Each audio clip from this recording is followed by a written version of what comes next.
And now, here's your host of Shaping Success, Wes Tankersley. What is up, everyone? Welcome to Shaping Success. It's been a while since I've done an episode.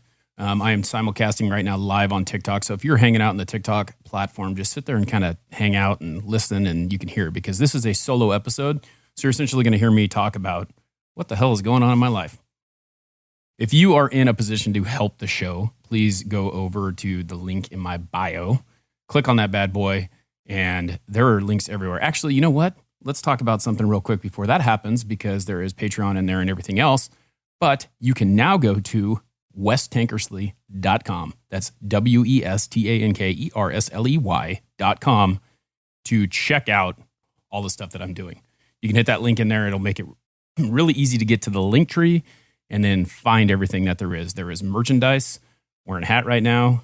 There is stickers. There's shirts, all that stuff. There's a Patreon you can join to get a shout out, like my Patreon, Nikki Pavlovich, who is a supporter of the show and also writes all the show notes for me. Part of my team, along with Dogged ID, who does the website, the clips that you see on TikTok and all the social media sites that we are trying to grow. We're currently at 1498 on the YouTube. So if you can go over and subscribe to that YouTube channel, I want to get to 1,500 by the end of the day. Let's see if it's possible.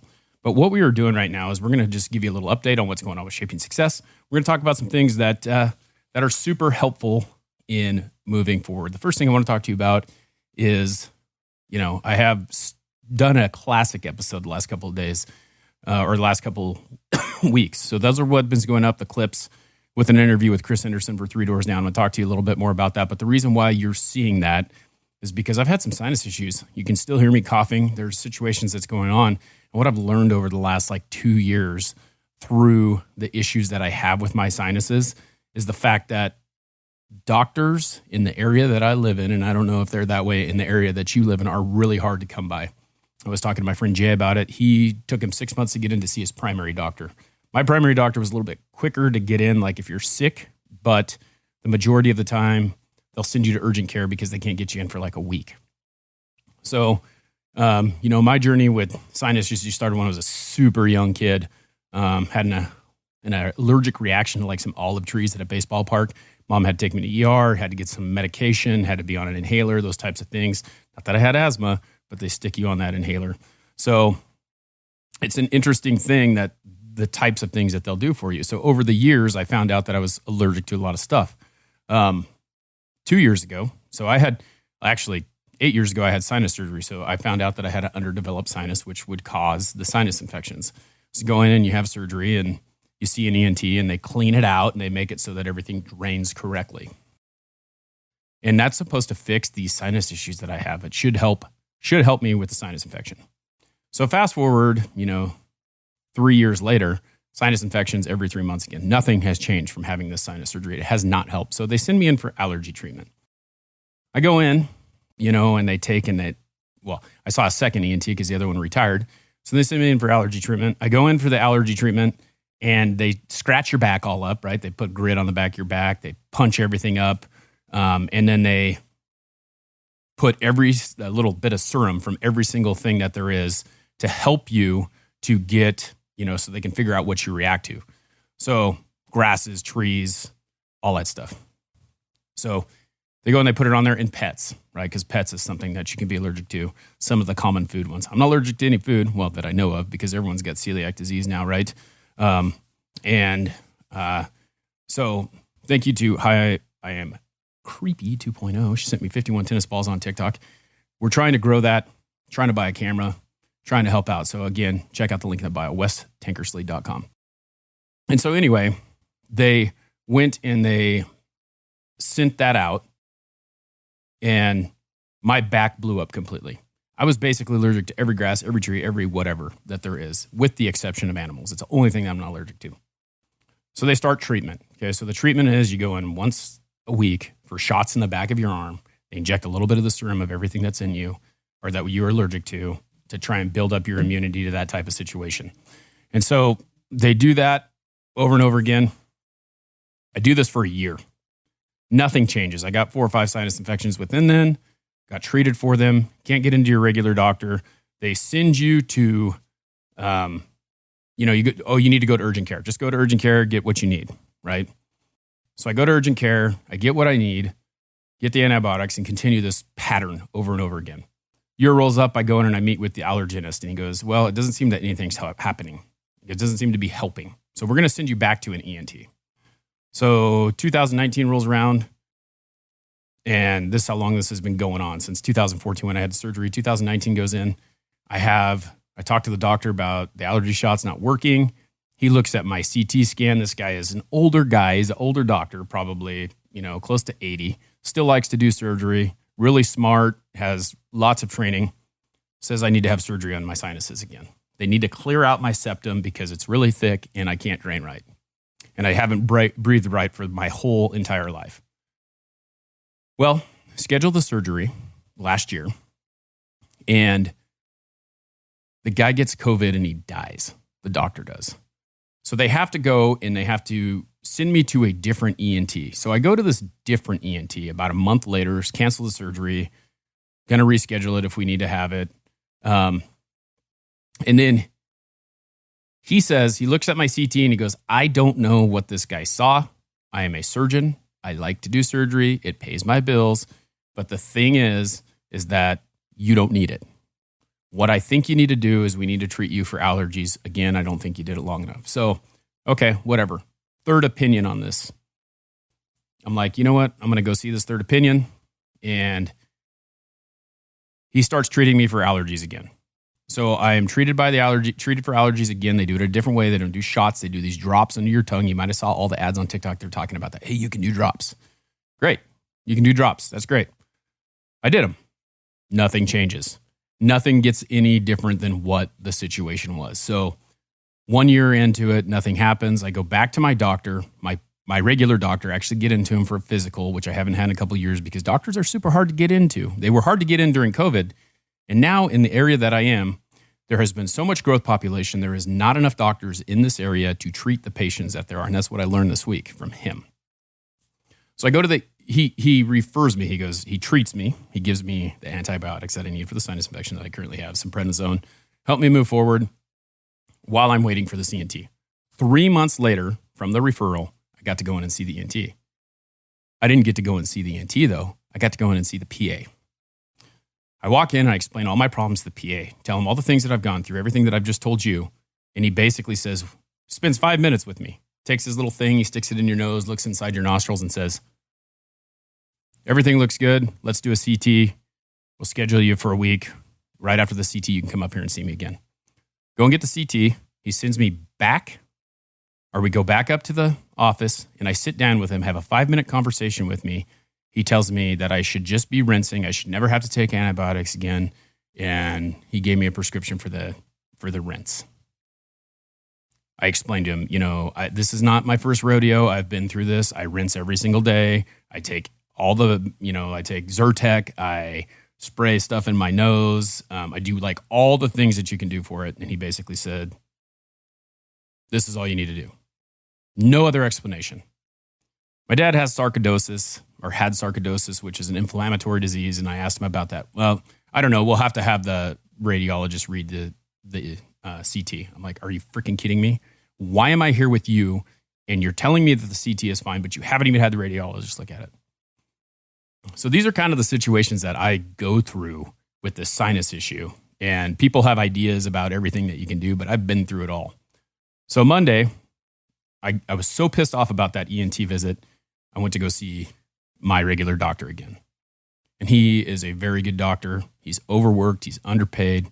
He works really hard. He tells you exactly how it is, which sometimes can make you angry because, I'm a little overweight, and he tells me every time I'm in there, dude, lose some weight, which I need to hear, and he's right.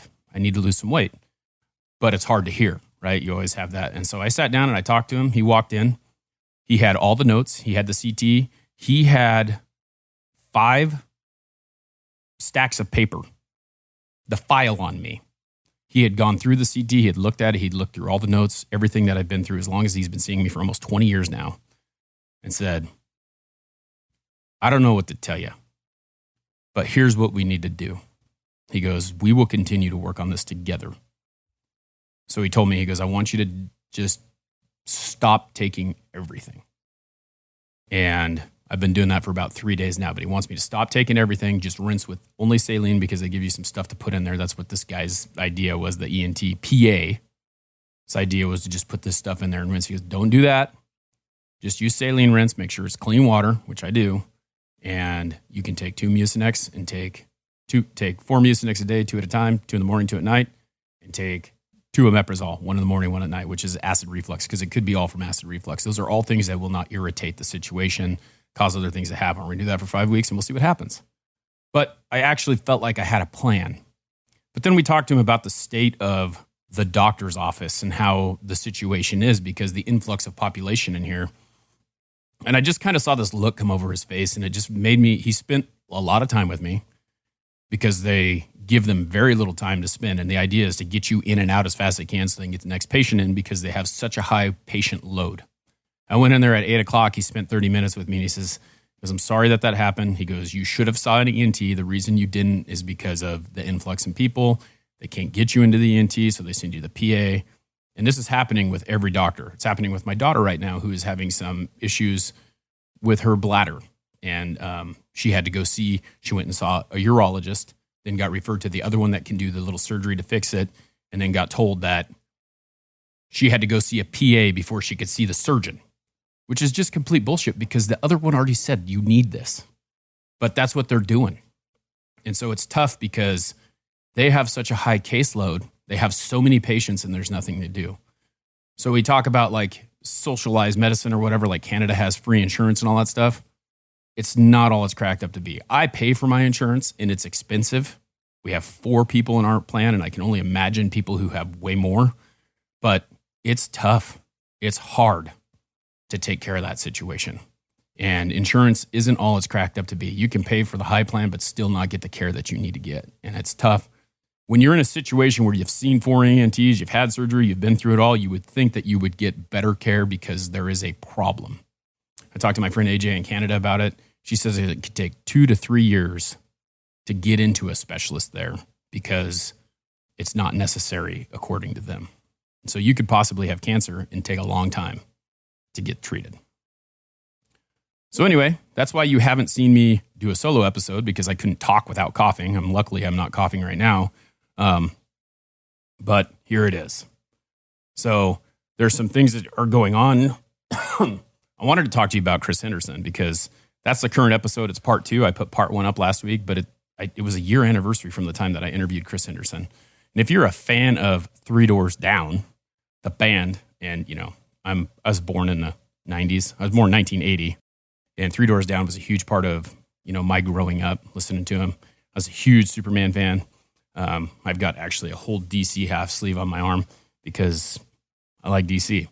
I know a lot of people will get flack from that because they'll say that Marvel is better, but whatever. I like them both, but people said I look like Superman, and I like Superman. It was the very first movie I ever went to when I was a kid in the 80s. Superman 2, actually, because Superman 1 came in 78. But I reach out to people on a daily basis. I talk to normal people about being on the podcast. I are everyday people. You know, I've had Nikki Pavlovich, I've had AJ on here. I've asked Pops to be on. There's a lot of people that you know on TikTok that you've seen that I asked to be on the podcast. And they will be at some point because a lot of them have busy lives because they're actually doing the things that they need to do. For those of you who don't know, you know, because I think I talked to a friend yesterday. We'll talk about that in a little bit. But a lot of people see this, you're killing it, right? Like you look at like TikTok, which I have the biggest following, and that's what I'm going to talk about. I have 22K followers. I get interaction from about 100 of them. My podcast downloads are a little bit down. My YouTube numbers are a little bit up because I started promoting that a little bit more. And again, like I said, I'm 2 away from 1,500. I started out a year ago with under 100 people following me on YouTube.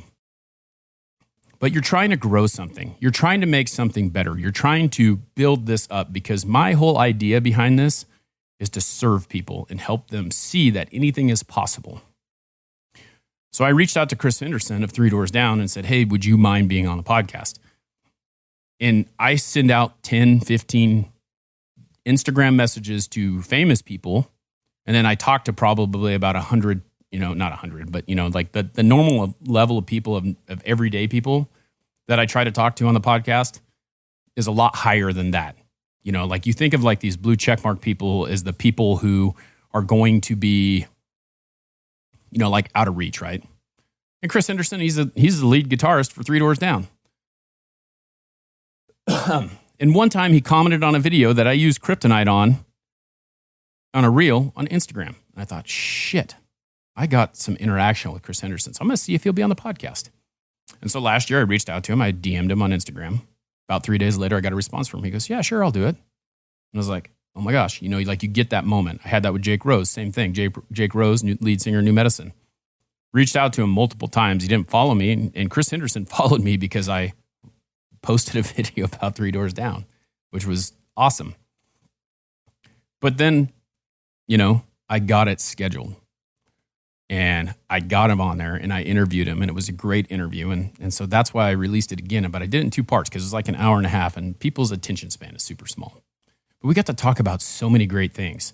And there's clips all over about it. There's things going on with it. There is so many awesome, awesome nuggets in that interview. Started out in the Navy.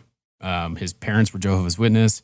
He had to hide his guitar at a friend's house to play it because they weren't allowed to have instruments. So he would go football practice, then go play his guitar, then go home, have to do his chores, have to do them perfect, or his stepmom. It's just a great story. You should go listen to it, go check it out. Again, all that can be found on the website, westankersley.com, which is getting ready to go. So you're going to find a one-stop shop to get that, to look at everything that's shaping success.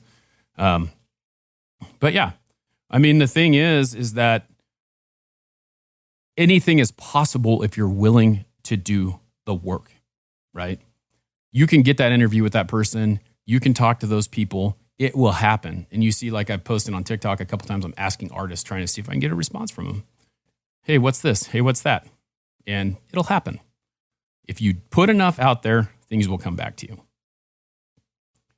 I talked to an old friend of mine the other day that I'm looking to buy a 4-wheeler for my property because I got 3 acres and I need to get a 4-wheeler. So life is about connection, knowing people, helping to figure out where you can move forward, the things that you can do to get that going, right? And he reached out to me. My wife was doing home loans at one point, got a home loan for my wife, and I remembered that, and I remember who he is, and I remember a lot of interactions with him because when I moved to California when I was a kid, I didn't have very many friends. Idaho is, I actually moved to Oregon, but they don't have a huge affinity for people from California, which is, it is what it is. I don't judge people based on where they're from. I judge them based on who they are, what they do, how they do things. But anyway, this family took me in. They were friends with me. They were my very first friends. And I'm ashamed to say that I haven't talked to them in 20 plus years. But when I talked to him, it was like one of the greatest conversations I had. It was like it was back to where we were when we were kids. It's like we never stopped talking. We never stopped communicating. And he talked to me about how he was proud of what I was doing.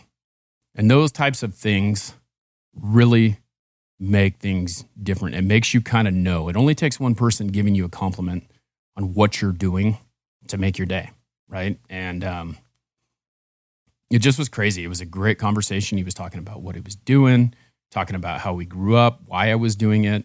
And a lot of you don't know that I just want to help people.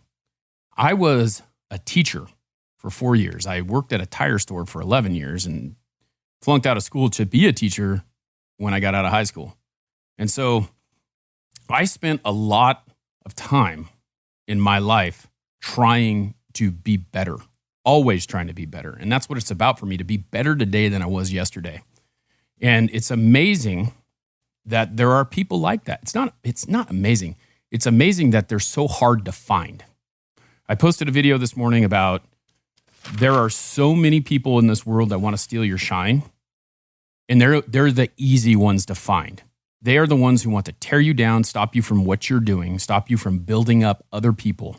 This community that I have found on TikTok is amazing because they are the people who And at first it wasn't this way. There was people who were hating on everything that I was doing, just trying to be a positive person, trying to help them, work through the things that I'm working through and build a community that is a positive place to be. And those negative people came out of the woodworks, right? There's thousands of them just talking major shit on what you're saying. Oh, this is BS. You can't do this. You can't build this. You can't this. You can't that, blah, blah, blah, blah, blah. Like tearing you down because they're afraid of what you are doing and what you are capable of and what you're trying to do. And it was amazing when those people disappeared and the people in my group, in my core group of people who follow me on TikTok and everywhere else are the only people who are there, who are building people up. The problem is there is not very many of those people, and you have to seek them out. You have to do that work. And if you put yourself around people who are negative, if you put yourself in a situation where people tear each other down, when you're talking crap to someone, when you're responding in a negative way, and I'm not saying I don't do it because we all do it. We all respond in a negative way. And if you do that, you're going to be around those people who respond in a negative way. You're going to become one of those people who respond in a negative way, who have negative thoughts, who have negative self-doubt, and those types of things. So find the positive thing. Robert Watson, who has been on the show this morning, posted one that talked about how wake up each morning and tell yourself one positive thing. If you think about that, and if you can do that in your head, you can build off of that in the beginning. And it sounds weird. It's like, oh, let's do these daily affirmations. But I'll tell you what, if you can find a positive thing in your head that you can build off of, first thing in the morning, you're going to start your day off on a better foot. And that's what I try to do. I mean, I try to find, David Goggins is, if you haven't read You Can't Hurt Me, if you haven't read his books, I'll tell you what, he's one of those guys that's like, I'm not a motivational speaker, but you can move forward. Same thing with John Wooden. If you ever have listened to him or read him or seen any of his quotes, it's like just being the best you can no matter what, every single day. Waking up on the right side of bed. There are so many things, and people, I don't read very much. I listen to books all day while I'm driving. But there are so many things that you can do to just put yourself in that positive mindset. If you can't find those people, build it another way. Get some, motivational books, self-help books. I mean, you don't want to listen to someone tell you, like Tony Robbins, blah, blah, blah, this is going to be great, do this. It's all there. Go listen to David Goggins. He will just beat you into submission, and he will make you want to be better. Because it's all here. Every single negative thought you have, every single thing that holds you back is between your ears. And that's what holds you back a lot. And when people start tearing you down, it keeps on going. That was something with me, like the thing with David Goggins, he talks about like your body is a crazy thing and you shut down and you give up way too soon. Like you get a little bit of pain and you're done, right? And I'm not saying go to the extent of what he goes to, but I was talking to Robert Watson in the interview I did with him, and he was like, I go, why do you run every day? Why do you run every single day? Because he posts on his post on TikTok that, this is the day that I ran, blah, blah, blah, blah, blah. Why do you do it every day? And he goes, because I hate it. I'm like, what? He goes, yeah, if I can get something that I don't like to do out of the way, because he needs to exercise, it's good for you. A lot of times, like, that's your thinking space. So you go out, you put your headphones in, you go run, and you can think about what you're doing. You can build that positivity right off the bat in the morning as you're going. You have to sit there and keep going and keep pushing and just keep doing it. But if you can move forward and you can find that positivity and find something in the morning that keeps you going and be in that positive headspace, first thing in the morning, start your day off right, then there you go. So 194 days ago, I started exercising every single day. I get on the bike every single morning, and it's been 194 days, 30 minutes at least every single day. Sometimes a little bit longer. Sometimes I do the elliptical, but I'm exercising every day. Starts off my morning right. Alarm sometimes goes off at 4:30 because I get up at 4:30 in the morning. I'm an early riser. Sometimes I get up at earlier. My brain wakes me up, and I'll go grab my socks out of the closet, go get on the bike, go exercise. And that's what I do. It's crazy. It's amazing.